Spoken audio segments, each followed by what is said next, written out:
ఉత్తర కమలం విప్లవాల గడ్డలో కాషాయ వికాసం ఉత్తర తెలంగాణలో పుంజుకుంటున్న బీజేపీ అంటూ కూడా చూస్తున్నాం. వాస్తవంగా ఉత్తర తెలంగాణలో వన్ సైడెడ్గా బీజేపీ గెలిచేటువంటి అవకాశాలు చాలా స్పష్టంగా కనబడుతున్నాయి. అయితే ఒకప్పుడు ఉత్తర తెలంగాణ మావోయిస్టులకు కమ్యూనిజానికి కంచుకోట.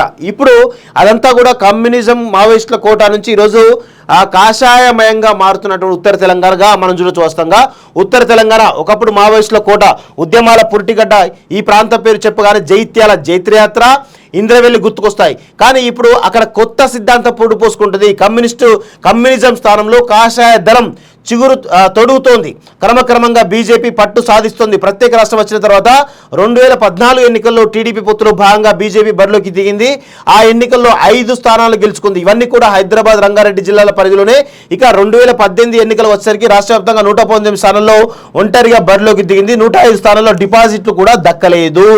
హైదరాబాద్ గోషమాలో మాత్రమే విజయం సాధించింది. అప్పటి వరకు హైదరాబాద్ చుట్టుపక్కల మాత్రమే ప్రాబల్యం కలిగిన బీజేపీ పరిస్థితి 2023 ఎన్నికల నాటికి సీనంతా మారిపోయింది. ఈసారి అసెంబ్లీ ఎన్నికల్లో ఏకంగా 8 స్థానాల్లో ఆ పార్టీ విజయం సాధించింది. మరో 18 స్థానాల్లో 2వ స్థానంలో, మరికొన్ని స్థానాల్లో 3వ స్థానంలో నిలిచింది. ఈసారి ఏకంగా 40 అసెంబ్లీ స్థానాల్లో డిపాజిట్ దక్కించుకుంది. ఈసారి గెలిచిన సీట్లలో అత్యధిక ఉత్తర తెలంగాణలోనే సిరిపూర్, ఆదిలాబాద్, నిర్మల్, ముదోల్, ఆర్మూర్, కామారెడ్డి, నిజామాబాద్ అర్బన్ నియోజకవర్గాల కాషాయ జెండా ఎగరేసింది.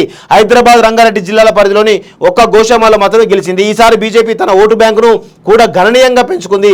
2018లో కేవలం 6.98% ఓట్లు సాధించిన బీజేపీ 2023 ఎన్నికల్లో 13.9% ఓటు బ్యాంకును సొంతం చేసుకుంది. బీజేపీ అభ్యర్థులు గెలుపొందిన నిర్మల్లో 44% ఓటింగ్, ఆర్మూర్లో 31%, సిర్పూర్లో 30% ఓట్లు వచ్చాయి.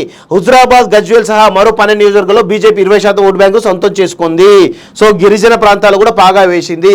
సో ఉత్తర తెలంగాణలో ఉన్నటువంటి ఆదిలాబాద్, కరీంనగర్, ఖమ్మం, అదేవిధంగా వరంగల్, ఈ చోట్లంతా కూడా మెదక్, జైరాబాద్, ఇవన్నీ కూడా ఈరోజు పెద్ద ఎత్తున భారతీయ జనతా పార్టీ ఎంపీ స్థానంలో గెలుచుకునేటువంటి అవకాశం చాలా స్పష్టంగా కనబడతా ఉంది మిత్రులారా. సో ఇది ఉత్తర తెలంగాణకు సంబంధించినటువంటి అంశం.